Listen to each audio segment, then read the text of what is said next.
Neuverse Media presents Batman 2, based on an unproduced screenplay by Sam Hamm, adapted by Tim Maxwell.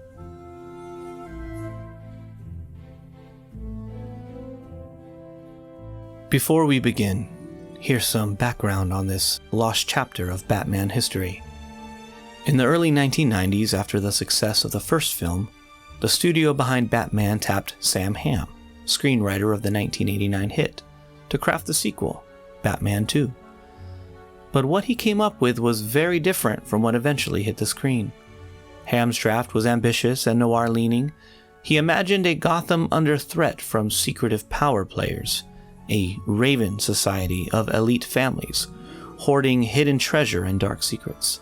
The villains would be a jailed crime lord, the Penguin, here called Mr. Boniface, released to orchestrate the hunt, and a seductive, deadly jewel thief, double agent Selina Kyle, aka Catwoman, serving as his partner.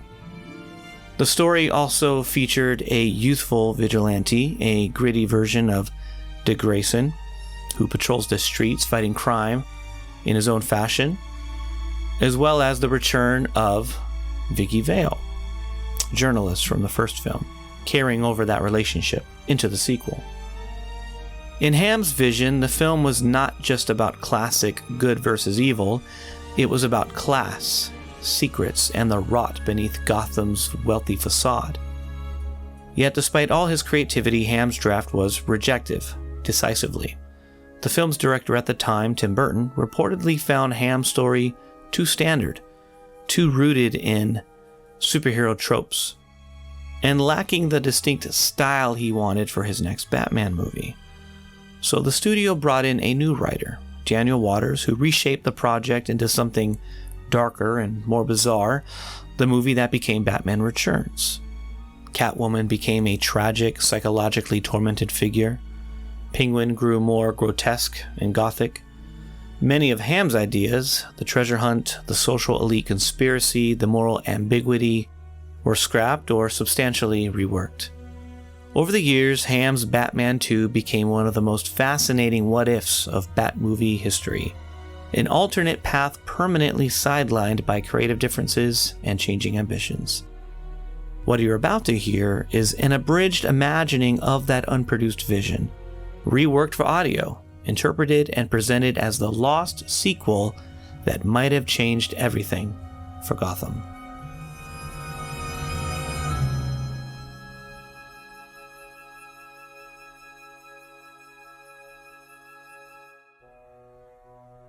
Chapter 1.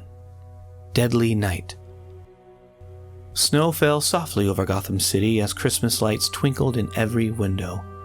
For the first time in years, the city felt almost peaceful. Almost. Only 16 shopping days left till Christmas, announced the glowing sign above Gotham Square, where carolers sang and shoppers bustled through decorated streets. Then came the crash. The windows of Schrock & Company exploding outward in a shower of glass. Masked robbers in white camouflage scrambled through the shattered storefront, bags of diamonds in their gloved hands. They leapt onto snowmobiles and scattered into the night. High above the city, a signal burned against the clouds, the shape of a bat. The Batmobile screamed into Gotham Park, pursuing the thieves with methodical precision. Heat-seeking missiles burrowed through the snow. One by one, the robbers found themselves caught, netted, or sent sprawling into snowdrifts. The last thief, dressed as Santa Claus, tried to escape, but a net wrapped around him and his snowmobile in one tidy package. Batman dragged his catch to the park entrance where the police waited, then vanished back into the night without a word. The next morning, Commissioner Gordon stood on City Hall steps, addressing reporters. Over 750,000 in precious jewels were recovered by the police force, working in concert with Batman. At Batman's name, young people in black sweatshirts and red berets began chanting, "Take back the streets." They called themselves the Order of the Bat, self-appointed vigilantes. Gordon's jaw tightened. While this city enjoys a special relationship with Batman, we do not condone vigilantism in any form. Deep within Wayne Manor, Bruce Wayne reviewed footage of the robbery while Alfred served tea. The holidays always get me thinking, Bruce said, then changed the subject. I'm a little concerned about Vicky. I still can't figure out what to get her for Christmas. Alfred sighed with relief. Across the city, a peculiar man sat before a parole board. Mr. Boniface, grotesquely overweight, with a sharp nose and dignified bearing, dabbed his face with a handkerchief. I want to return the money I stole, he said humbly.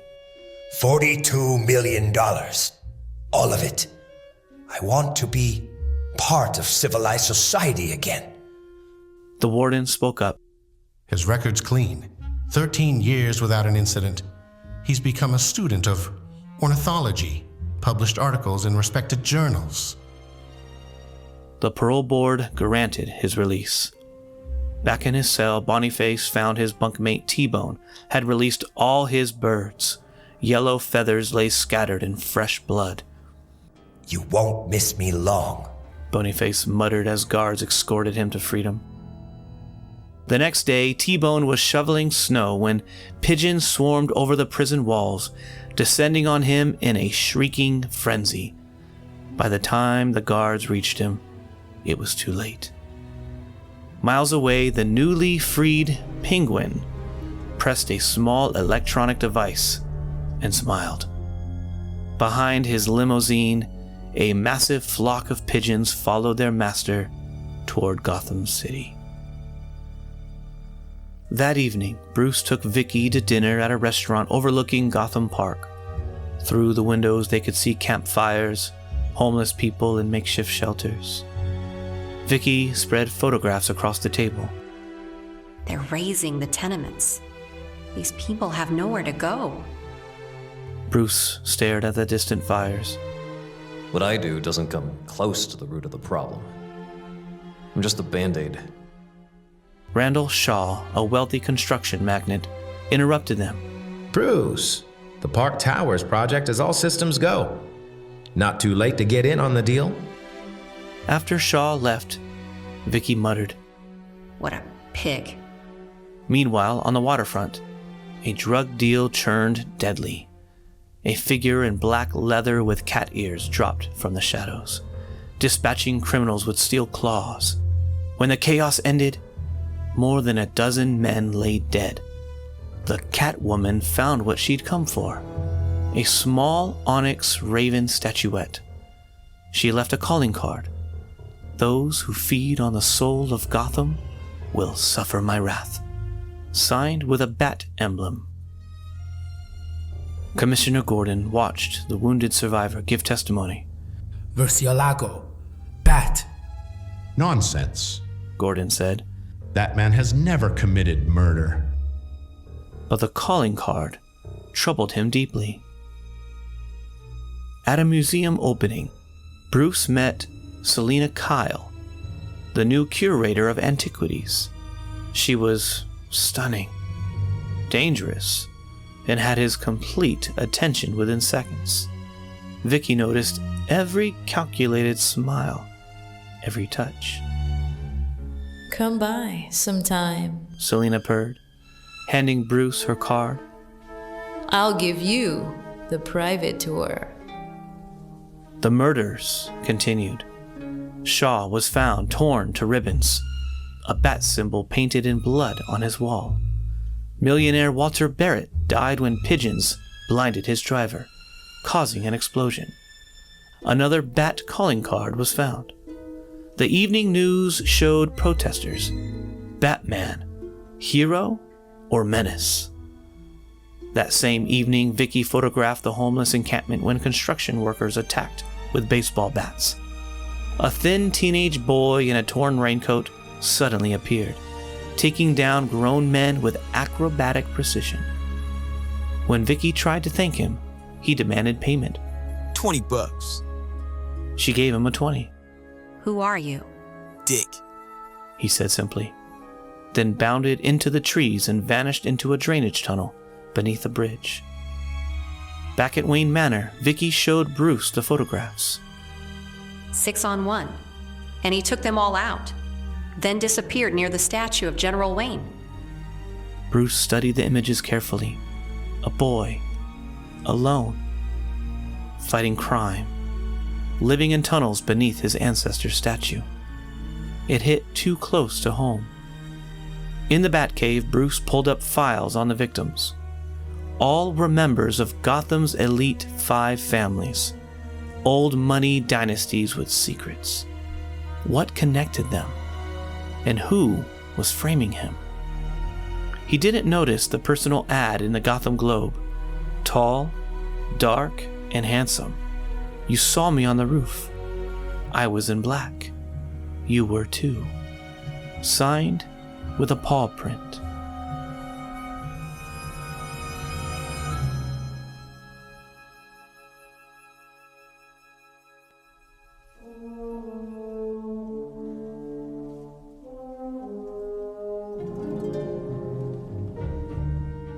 Chapter 2: The Ravens.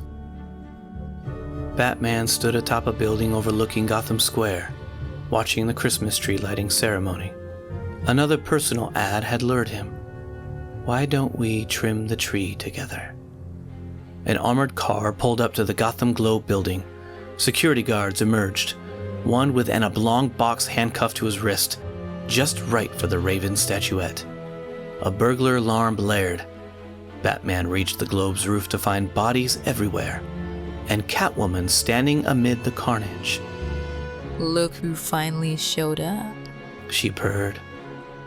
They fought on the rooftop, fluid, acrobatic, deadly.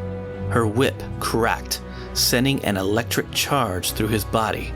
By the time his vision cleared, she'd escaped with the Raven.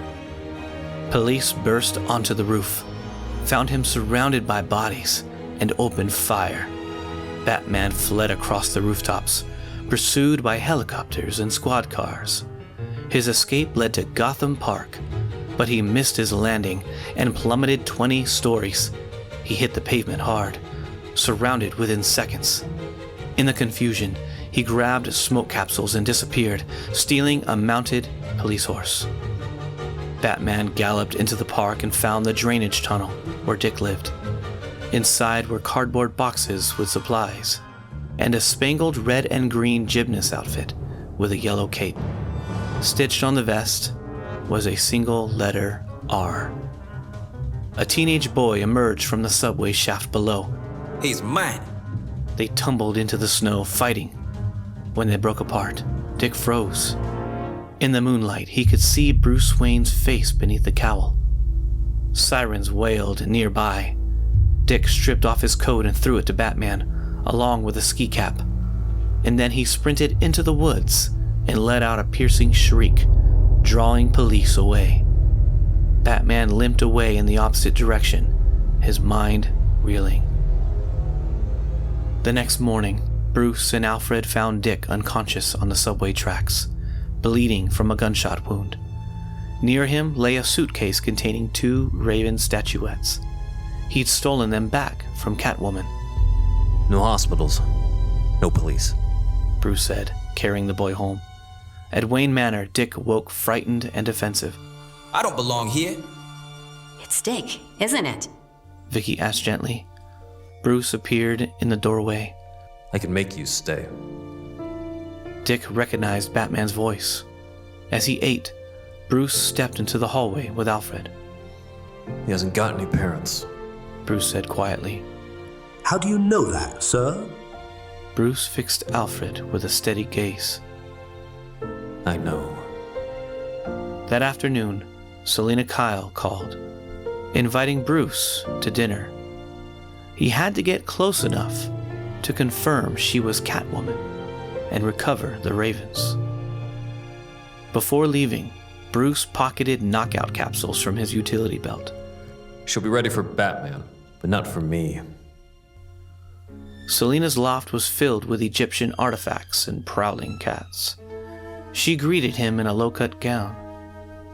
How much to get the ravens back? Bruce asked carefully. Her eyes widened with shock. You're the oddest man I've ever met. She kissed him, working down his neck. Bruce reached for a capsule, but pain shot through him.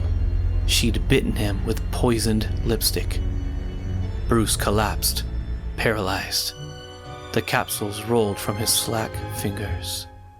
The Penguin, Frick, and Frack emerged from a black room, all laughing at the helpless billionaire. At Wayne Manor, Vicky waited by the fire.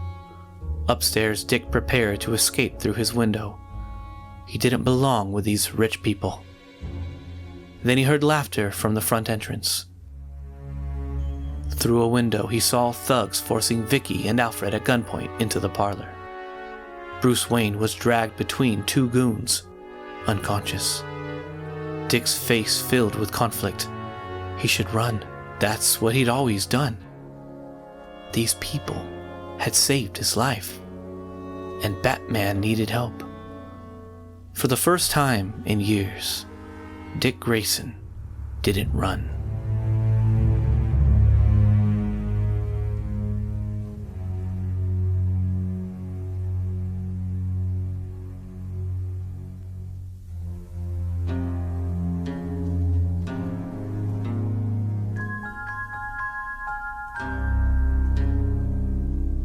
Chapter 3: Secrets Beneath. Inside, the Penguin waddled through Wayne Manor, admiring the furnishings. His men held Vicky and Alfred captive. There's a treasure underneath this house, the Penguin told Alfred, pressing a gun to Vicky's head. A cave. Tell me how to find it. Selina interrupted. We might need her when Bruce wakes up. They tied Bruce in a back room while the search continued. Bruce's eyes flickered open, the drug wearing off. His hand struggled against the bindings. Glass shattered. A security alarm blared. Dick appeared behind the sofa, sawing through Bruce's bonds with a letter opener. Library. Bruce gasped. Gotta get me to the library. Alfred saw them and lunged at the guard, a desperate gesture that bought them precious seconds. A gun went off. Alfred cried and fell. Alfred? Bruce's eyes filled with tears. In the library, Bruce found the hidden switch. A bookcase swung open, revealing stone stairs descending into darkness. In the Batcave, Dick's eyes went wide. Bruce activated monitors showing different rooms throughout Wayne Manor, then began sealing the house with steel security panels. The Penguin's men found themselves trapped. Wait for my signal, Bruce told Dick, then disappeared to don his batsuit. Bruce's voice boomed through the Manor's speakers. Vicky, run. Now. Vicky bolted. Dick came flying at Frick, taking him down with acrobatic kicks. Within seconds, the thug lay unconscious. Here, Dick said, tossing the fallen gun to Alfred. You might need it. Vicky escaped to safety, but Catwoman cornered her in the kitchen. They fought with knives and claws, crashing through rooms until Catwoman chased Vicky upstairs to a bedroom. Time for all good girls to go to sleep, Catwoman purred, raising her claws. A black shadow fell across the bed. Miss me, Angel?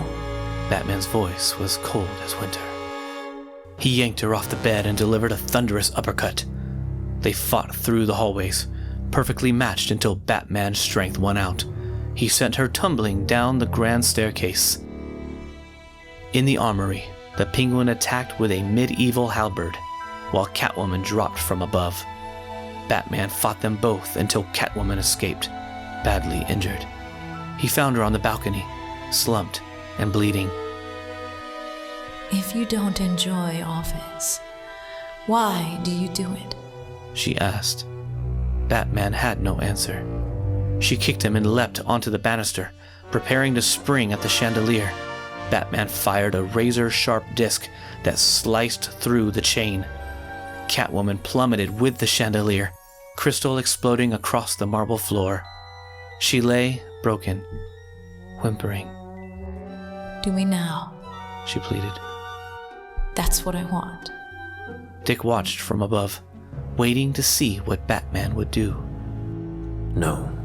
Batman said simply. He broke open a capsule near her face.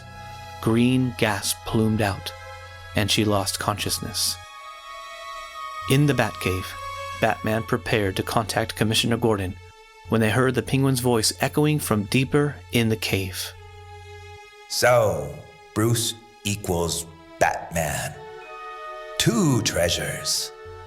He showed them old photographs.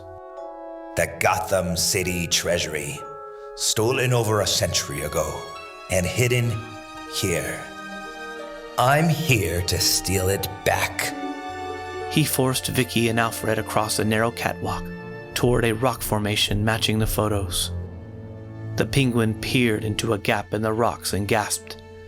Inside, a vast fortune in gold gleamed, the original Gotham treasury. But the treasure had guardians, dozens of bats hanging from above the gold. The Penguin dislodged a rock, rousing them. He fired wildly in panic. Batman threw a batarang, striking the gun from Penguin's hand. Vicky leapt for the catwalk, but fell short, catching the railing. The Penguin recovered his gun and fired 3 shots into Batman's back. Batman grabbed the railing, then threw a device that emitted a high-pitched whine. Every bat in the cave converged on the Penguin in a shrieking cloud. He stood paralyzed, then plummeted backward into the abyss with a final scream. Silence fell. Batman pulled Vicky to safety, and they collapsed together on the catwalk. It's over, Vicky whispered.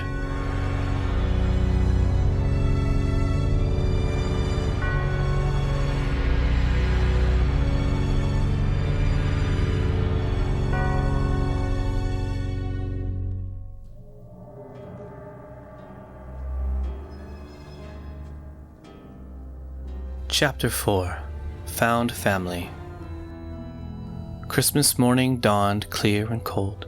Police processed the captured criminals while Commissioner Gordon surveyed the damage with Bruce. Who's a kid? Gordon asked, gesturing toward Dick and Vicky working on the Christmas tree. Vicky's little cousin. In town for the holidays. After police left, Alfred loaded Silent Night into the CD player. The tree lights blinked on as the clock struck midnight. It's Christmas, Vicky said softly. Bruce produced a velvet box. Inside was a diamond ring that scattered the Christmas lights like tiny stars. I don't want to do this alone anymore, Bruce said quietly. Tears filled Vicky's eyes. Yes. Alfred smiled from his chair. Bruce extended a hand toward Dick. That costume we found, there's a story there, isn't it? Dick's face clouded. My parents, the Flying Graysons, acrobats. There was an accident with the trapeze. I was supposed to be with them. But you survived. Bruce said gently. And tonight, you chose to help instead of run. It took real courage. I didn't have nowhere else to go. Dick muttered. That's not true anymore. Vicky said, taking his hand. You have somewhere now, if you want it. Dick looked at the 3 people watching him. The billionaire who was Batman, the photographer who'd see past his masks, and the butler who'd taken a bullet protecting them. I want it, Dick whispered. Alfred handed Bruce an envelope. From Mr. Tiptree before he died? Bruce read the confession. The full story of how in 1880, the 5 wealthy men orchestrated the robbery of the Gotham City treasury, then bought up the city with the stolen fortune. 5 raven statuettes were created as a map to the hidden treasure. The conspiracy was passed down through generations, protected at all costs. My father discovered the truth, Batman said, his voice hollow.